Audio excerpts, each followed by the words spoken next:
အားလုံးပဲမင်္ဂလာပါ Infinity Programming Institute ကဖြစ်ဖြစ်ပါမှာအဲ့တော့ကျွန်တော်ဒီနေ့ဆွေးနွေးပေးခြင်းတဲ့အကြောင်းအရာတော့ကျွန်တော် dynamic query တွေရေးမယ်ဆိုရင်ကျွန်တော်ဘာ framework အသုံးမရလဲဆိုတော့ကျွန်တော် MyBatic framework အသုံးမရပါတယ်เนาะကျွန်တော်ပထမဆုံး video မှာလည်းကျွန်တော်ပြောခဲ့ပါတယ် dynamic framework တွေကျွန်တော်သုံးဖို့အတွက်ကျွန်တော်တို့ဘာလုပ်ခဲ့လဲဆိုတော့ project file ထဲကကျွန်တော်တို့ကဒီကျွန်တော်တို့ MyBatic ဆိုတဲ့ကျွန်တော် dependency ကိုတခါတည်းကျွန်တော်တို့ထည့်ခဲ့ပါတယ်เนาะဒါကြောင့်မို့ကျွန်တော်အခုဒီမှာဘာလုပ်မလဲဆိုတော့ဒီ video မှာကျွန်တော်ပြောပြချင်တာကဒီ MyBatic ကိုကျွန်တော်တို့ configuration ချတဲ့အချိန်ကနေစပြီးတော့ကျွန်တော်တို့က query ရေးပြီးတော့ DB ကနေပြီးတော့ဘယ်လိုမျိုး data တွေဆွဲထုတ်မလဲဆိုတာကိုကျွန်တော်ဒီမှာအဓိကဆွေးနွေးမှာဖြစ်ပါတယ်အဲ့တော့ကျွန်တော်တို့အခု MyBatic မှာ configuration ချရင်ဘာတွေလုပ်မလဲဆိုတာချက်တော့ကျွန်တော်ကြည့်ကြအောင်ပါအဲ့တော့ configuration ချမှာဖြစ်ကြောင်းအရင်ဆုံးဘာရေးပေးရမလဲဆိုတော့ကျွန်တော်က configuration XML file ကိုကျွန်တော်တို့အရင်ရေးပေးရမှာเนาะဒါကြောင့်မလို့ configuration ဘာမှသွားရေးရမလဲဆိုတော့ resource အောက်မှာကျွန်တော်သွားရေးပေးရပါမယ်ဒါကြောင့်မလို့ new ထဲကနေပြီးတော့ကျွန်တော်ဘာလုပ်လိုက်မလဲဆိုတော့ XML file တစ်ခုယူလိုက်ပါမယ်เนาะအဲ့မှာကျွန်တော်နာမည်ကိုဘာလို့ပေးလိုက်မလဲဆိုတော့ MyBatic config.xml เนาะအဲ့တော့ကျွန်တော် MyBatic လေးကျွန်တော် MyBatic ဘာရအောင်မလဲဆိုတော့ config file တစ်ခုကျွန်တော်ယူလိုက်ပြီအဲ့တော့ကျွန်တော်တို့ကဒီမှာဒါ configuration file ဖြစ်တဲ့အတွက်ကြောင့်ကျွန်တော်ဘာကြီးညာပေးရလဲဆိုတော့ configuration header ကျွန်တော်ကြီးညာပေးရပါတယ်အဲ့တော့ configuration header ကိုကျွန်တော်တို့ကအလွတ်မှတ်စရာလိုလားဆိုတော့အလွတ်လည်းကြက်စရာမလိုဘူးအလွတ်လည်းမှတ်စရာမလိုပါဘူးဒါဆိုရင်ကျွန်တော်တို့ဒီကျွန်တော် header ကိုဘယ်ကနေရမလဲဆိုတော့ကျွန်တော်ချက်လောက်ကျွန်တော်ကြည့်ကြည့်အောင်အဲ့မှာMyBatic MyBatic dynamic query configuration ဆိုရင်ဒီမှာ MyBatic file ထွက်လာပါပြီအဲ့မှာကျွန်တော်တို့ဒီ MyBatic website ထဲဝင်လိုက်ပါတော့အဲ့မှာကျွန်တော် configuration ချမှာဖြစ်တဲ့ကြောင့် configuration XML ကိုတွားလိုက်ပါအဲ့မှာကျွန်တော်တို့ကြည့်ရင်ဘာတွေ့ရမလဲဆိုတော့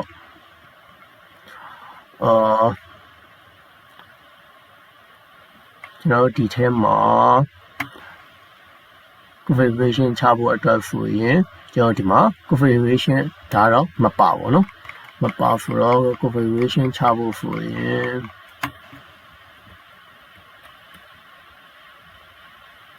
เนาะ graph data เนาะ graph data ထဲမှာကျွန်တော်တို့ configuration ချဖို့အတွက်ဒီမှာ header လေးရှိပါတယ်เนาะ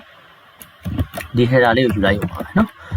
အဲ့တော့ကျွန်တော်တို့ဒီ header လေးကိုကျွန်တော်ယူလိုက်မယ်ဒါဆိုရင်ကျွန်တော်တို့ဒါပါဒီ file ကဘာဖြစ်သွားပြီလဲဆိုတော့ header မှာကျွန်တော်တို့ configuration ပါတာဖြစ်တဲ့အတွက်ကြောင့်ဒီကောင်လေးကဖြစ်သွားပြီလဲဆိုတော့ MyBatic ကျွန်တော်တို့က configuration file လို့ကျွန်တော်တို့ကဒီ file ကိုကြီးညာလိုက်တာပါเนาะအဲ့တော့ကျွန်တော် configuration လေးစာချပါပြီเนาะအဲ့တော့ configuration တက်ထဲမှာကျွန်တော် configuration စာချမယ်အဲ့တော့အဲ့ထက်မှာကျွန်တော်အရင်ဘာလုပ်မလဲဆိုတော့သူနဲ့ file နဲ့ setting ကိုအရင်ချမယ်ပေါ့เนาะ setting ပေါ့เนาะ setting အရင်ချမယ်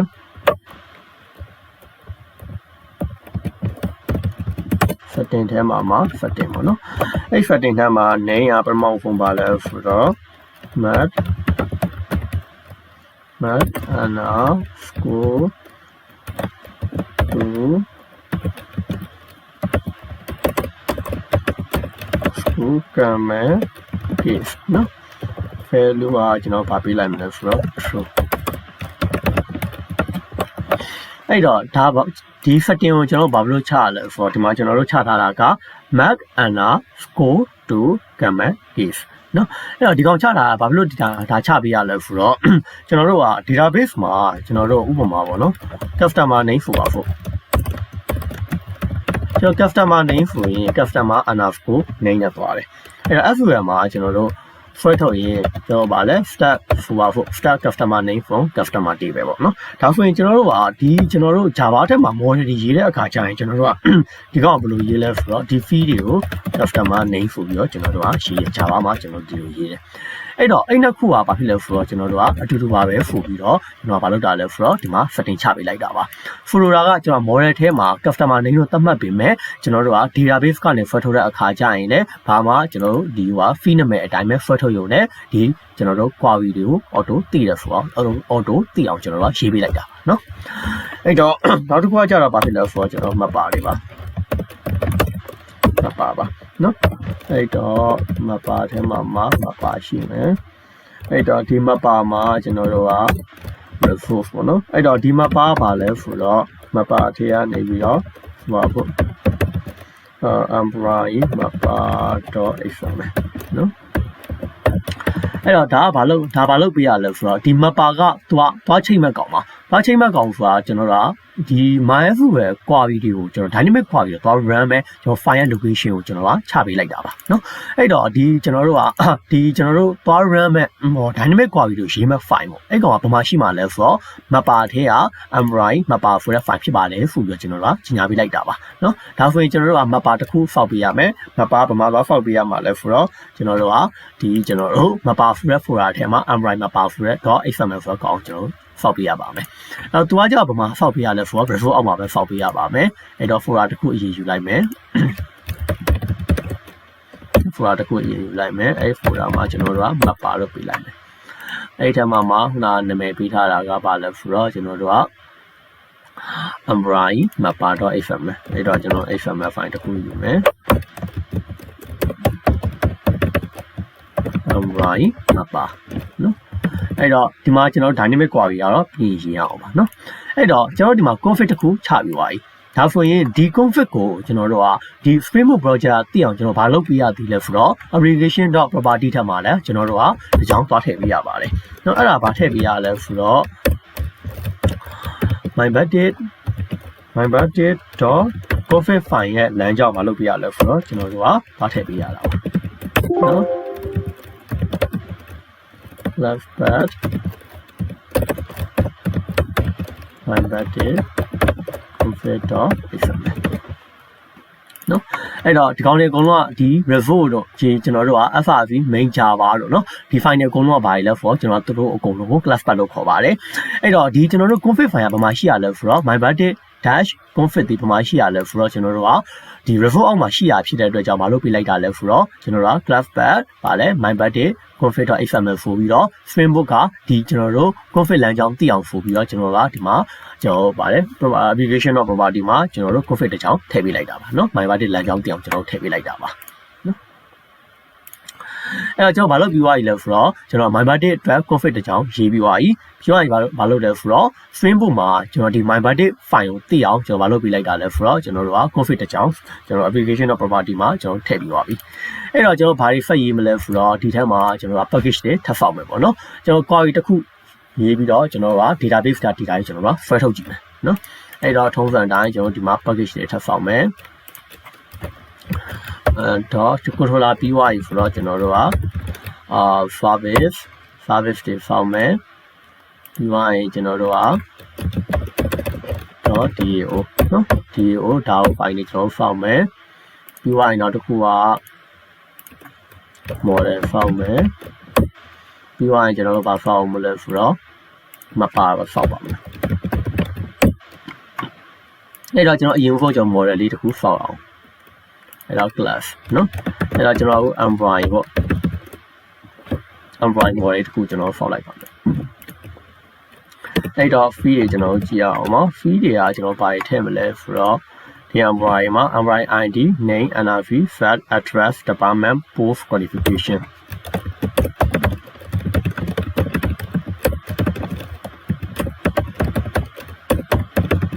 mri id mri name နောက်ပါလဲဆိုတော့ nrv နောက်တစ်ခုက slash နောက်တစ်ခုက address နောက်တစ်ခုက department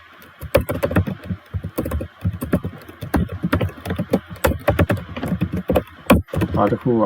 post qualification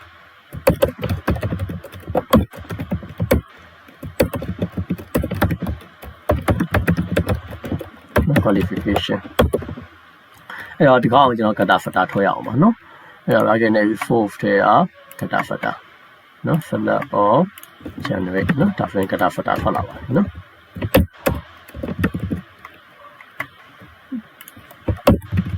ဒါဆိုရင်ကျွန်တော်ဘာရပါလဲဆိုတော့ model တစ်ခုရပါတယ်နော်အဲ့တော့ model တစ်ခုရပြီဆိုရင်ကျွန်တော်ဘာဖတ်ရေးမလဲဆိုတော့ကျွန်တော်က mapper လေးတစ်ခုရေးရအောင်ပါနော် mapper ကကျွန်တော်ဘာလဲဆိုတော့ interface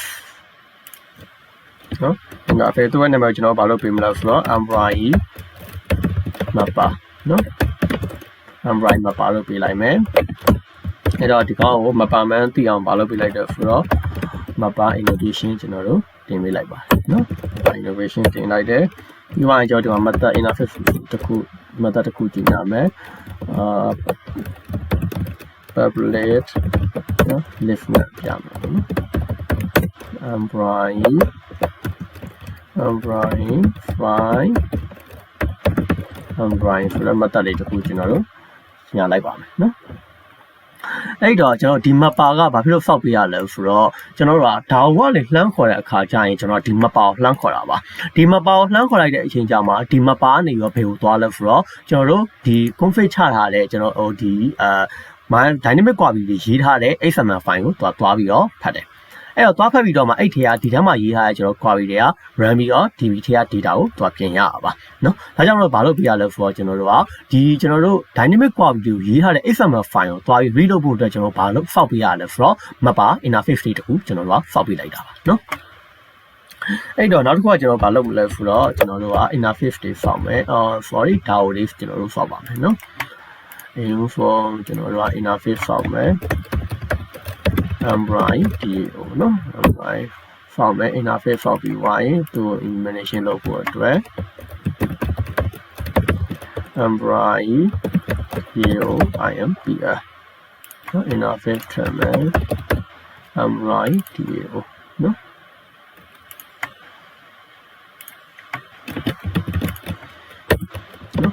အဲ့တော့ဒီထဲမှာကျွန်တော် cloud method တစ်ခုကြီးညာထားမယ်ဘာ method လဲဆိုတော့ public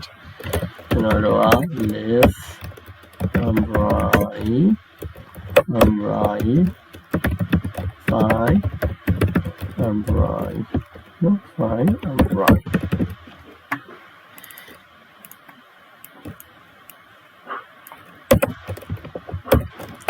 interface ကိုကျွန်တော်တို့ဖောက်လိုက်ပါမယ်နော်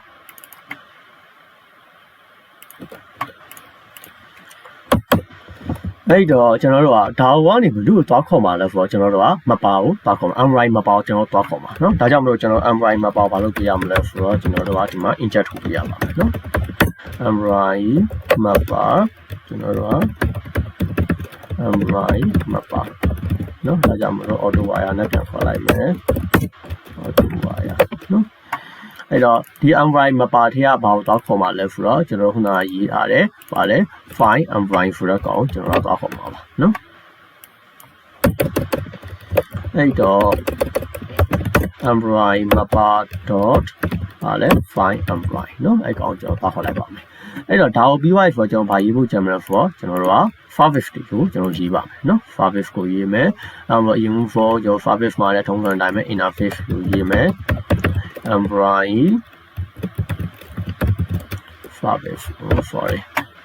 ဒီကောင်က down for at repository เนาะ repository notation တင်ပေးမယ်အဲ့တော့ဒီမှာကျွန်တော်တို့ဘာလုပ်မလဲဆိုတော့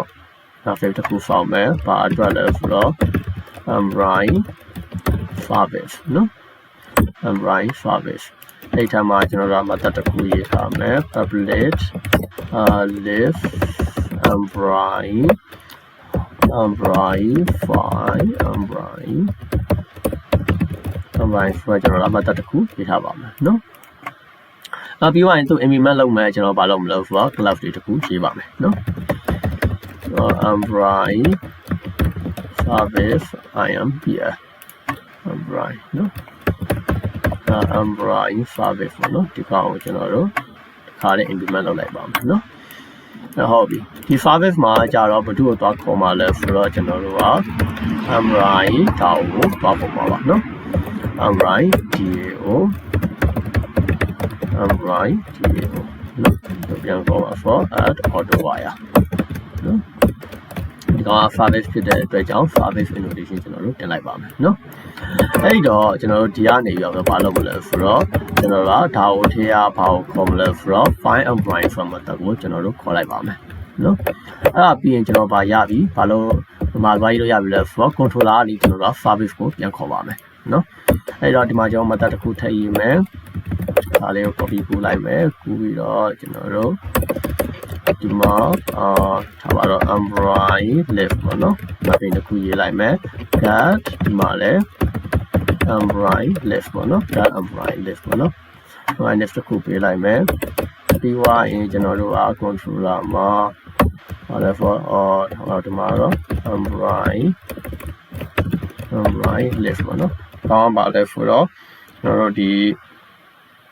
ပါပါနော်UI ရဲ့နာမည်ပါနော်အဲ့တော့ကျွန်တော်တို့ကဒီမှာ left နဲ့ right left ပေါ့နော် right left တခုလက်ခံလိုက်မယ်အဲ့တော့ဒီမှာကျွန်တော်တို့ဘာကိုပြန်ခေါ်မလဲဆိုတော့ကျွန်တော်တို့က service ကိုပြန်ခေါ်ပါမယ်နော် private right service right service နော်ခေါ်လိုက်ပါမယ်ဆိုတော့auto wire အဲ့တော့right service တရားဘာကိုခေါ်မှလဲဆိုတော့ rightနော်အဲ့တော့ service ရလာတယ်ဘာဖြစ်လဲကျွန်တော်တို့က list ကိုဒီဘက်ကကျွန်တော်ဘာနဲ့လက်ခံလိုက်လဲဆိုတော့ right list နဲ့ကျွန်တော်ပြန်လက်ခံလိုက်တယ်ပြီးရင်သူ့ကိုကျွန်တော်ဘယ်ထဲပြန်ထည့်ပေးရမလဲဆိုတော့ကျွန်တော်တို့က UI ထဲကိုပြန်ထည့်ပေးရပါမယ်ဒါကြောင့်မို့လို့ကျွန်တော်တို့ကဒီမှာဘာလုပ်ပေးလိုက်မလဲဆိုတော့ model ဆိုပြီးတော့ကျွန်တော် parameter တစ်ခုပေးလိုက်မယ်parameter တစ်ခုပေးလိုက်ပါမယ်နော်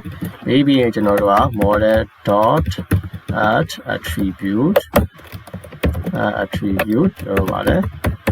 right left နော်right left ဆိုပြီးတော့ကျွန်တော်တို့က UI မှာပြန်သုံးမှနာမည်ပေးမယ်ပြီးရင်အဲ့ထဲကိုကျွန်တော်တို့ထဲမှာကအပေါ်ကနေ service ထဲရလာတဲ့ right left ကိုကျွန်တော်တို့ကပြန်ထည့်ပေးလိုက်တယ်နော်အဲ့တော့ UI ကပြန်သုံးတဲ့အခါကျရင်ဒီ right left ဆိုတဲ့ကျွန်တော်တို့ကနာမည်လေးလည်းကျွန်တော်တို့က UI မှာပြန်သုံးပါပါနော်အဲ့တော့ကျွန်တော်တို့ controller နေပြီးတော့ service တွေ DAO တွေကျွန်တော်အကုန်လုံးရေးပြီးသွားပြီအကုန်ရေးပြီးသွားပြီဆိုတော့ကျွန်တော်တို့ဘာလုပ်ပေးရအောင်မလဲဆိုတော့ကျွန်တော်အခုဒီ mapping မှာကျွန်တော် dynamic ကွာပြီး file ရေးလို့ရပါပြီနော်အဲ့တော့ဒီမှာကျွန်တော် file ရေးမယ်ဒီမှာ mapping file ရေးမယ်ဆိုတာဖြစ်တဲ့အတွက်ကြောင့်ကျွန်တော်တို့က dynamic ကွာပြီး file ရေးမယ်ပေါ့နော် file ရေးမယ်ဆိုရင်သူ့ကိုလည်းကျွန်တော်တို့ share configuration အတိုင်းပဲဘာလုပ်ပေးရလဲဆိုတော့ကျွန်တော်တို့ကထိတ်မှာကျွန်တော်ဗာကြီးညာပေးရလဲဆိုတော့ကျွန်တော် header ကြီးညာပေးရတယ်အဲ့ header ကလည်းထုံးစံတိုင်းပဲကျွန်တော်တို့ဒီ my birthday ရဲ့ကျွန်တော်တို့ website ထဲမှာတော့သွားယူလို့ရပါတယ် configuration XML ထဲမှာကျွန်တော်တို့ကဘာရှိလဲဆိုတော့ဒီမှာ right handle ရဲ့အောက်နာမှာကျွန်တော်တို့ဘာရှိလဲဆိုတော့ဒီမှာနော် mapper လေးစရေးဖို့အတွက်ဒီ header ရှိပါတယ်နော်အဲ့ header လေးကိုကျွန်တော်ယူလိုက်ရပါပြီနော်ဒါဆိုရင်ဒါပါ file ဖြစ်သွားလဲဆိုတော့ကျွန်တော်တို့က dynamic query ကိုရေးမယ်ကျွန်တော် file ဖြစ်သွားပါပြီနော်အဲ့တော့ mapper တစ်ခုကျွန်တော်တို့ file ရေးမယ် mapper တစ်ခု file ရေးမယ်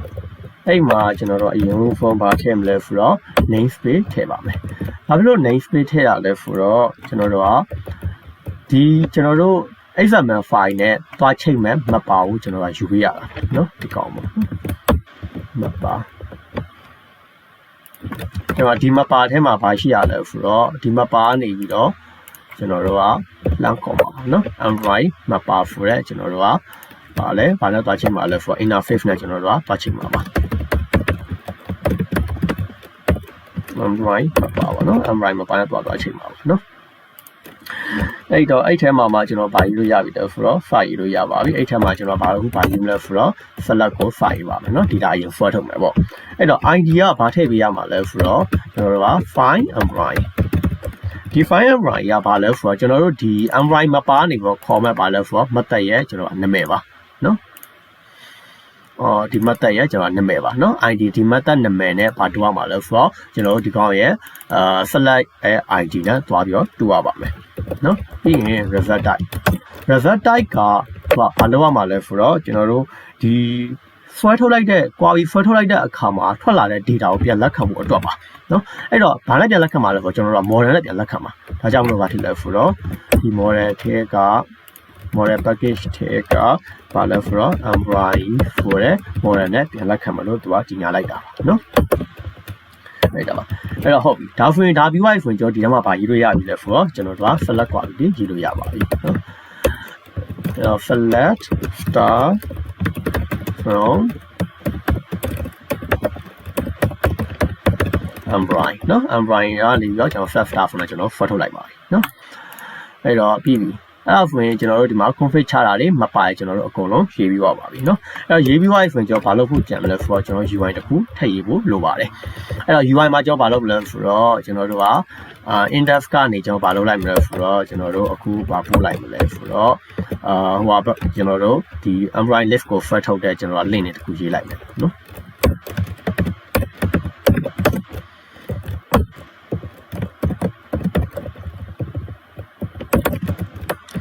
အဲ့တော့ရောဒါအတိုင်းလေးတက်တော့မှဖြစ်ရအောင် DHHREF ပြီးရင်ကျွန်တော် link နဲ့ဆိုရင် add နောက်ပြီးအတုံးဝင်ဖွင့်ရ page affiliate Android list ပေါ့နော် Android list ဆိုတော့ကျွန်တော်တို့မပင် view သွားမယ်ပေါ့နော်အဲ့တော့ဒီမှာလည်းကျွန်တော်တို့က Android list ပေါ့နော် Android list ပေါ့နော်တော့နာမည်လေးတစ်ခုပေးလိုက်မယ်အဲ့တော့ကျွန်တော် controller ထဲကိုဘာဖြစ်လဲ controller ထဲက Android list view သွားလိုက်မယ်နော်ပြီးရင်သွားဘာ return ပြန်မှာလဲဆိုတော့ Android list ဆိုတဲ့ကျွန်တော်တို့ကUI view ကိုကျွန်တော် return ပြန်မယ်အဲ့တော့ကျွန်တော် UI တစ်ခုထည့်ရအောင်ပါငါရေးမလဲဆိုတော့ကျွန်တော်ကဒီမှာ HTML file တစ်ခုယူလိုက်မယ်နော်အဲ့မှာကျွန်တော်တို့က Android list ပေါ့နော် Android list ဆိုတော့ကျွန်တော်တို့က UI တစ်ခုရေးလိုက်မယ်အဲ့တော့သူကလည်း time list တွေသုံးမှဖြစ်အောင်ထုံးစံအတိုင်းပဲကျွန်တော်ဘာလုပ်လိုက်မလဲဆိုတော့ဒီထက်အတိုင်းပဲကျွန်တော်တို့ setting ချပါမယ်နော်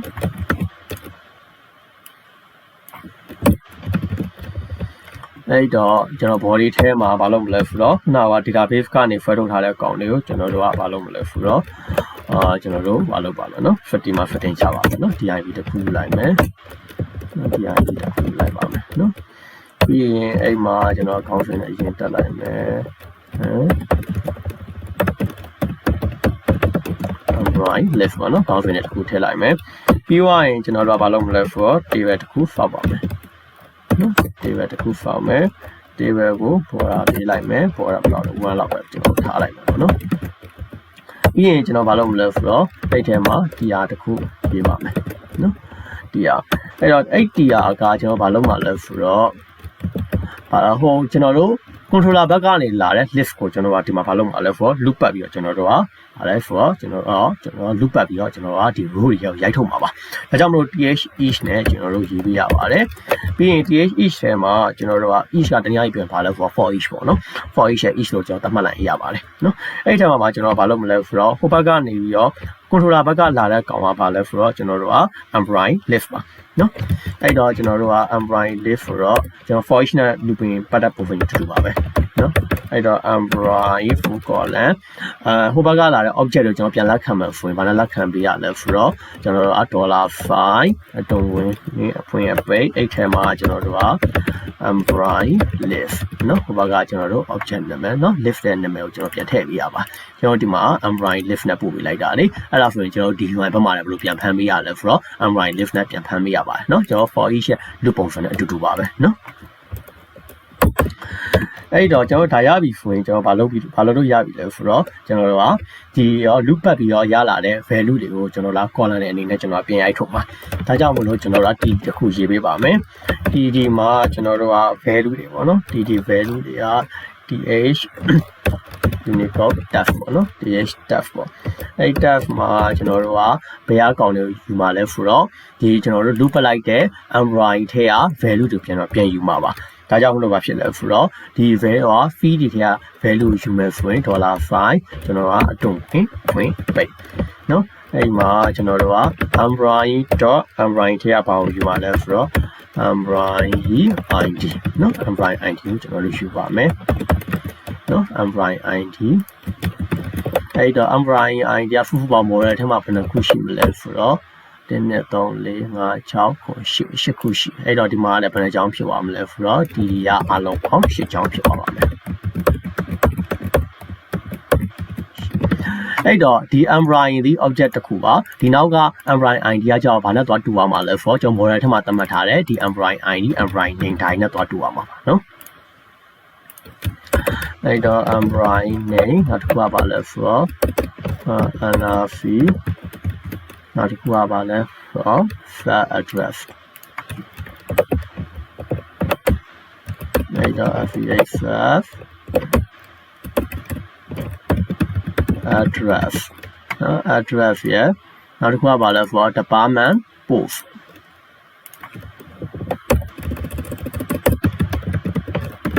Superman Wolf Qualification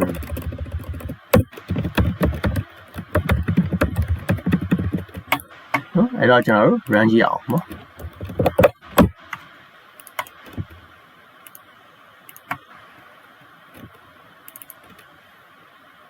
အဲ့တော့လက်ရှိမှာတော့ဘာရတာမှမတက်ပါဘူးเนาะအဲ့တော့ကျွန်တော်တို့ပြန်ခေါ်ကြည့်အောင်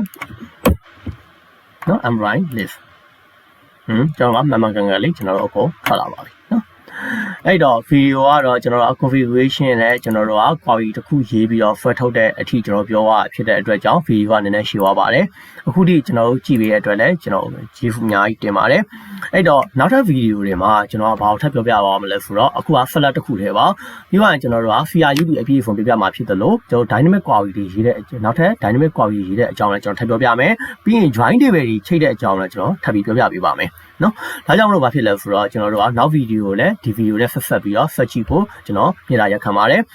အဲ့တော့ဒီလောက်ထိကျွန်တော်အကုန်ကြည့်ပေးရတဲ့အတွက်လည်းအားလုံးကိုကျေးဇူးတင်ပါတယ်အဲ့တော့ကျွန်တော်တို့ဒီ video အသစ်တင်တိုင်းမှာကျွန်တော်အမြဲတမ်းတွေ့နေရအောင်ကျွန်တော်တို့ Infinity Programming Institute Channel ကို subscribe လုပ်ထားဖို့လည်းဖိတ်ခေါ်ပါတယ်အားလုံးကိုကျေးဇူးတင်ပါတယ်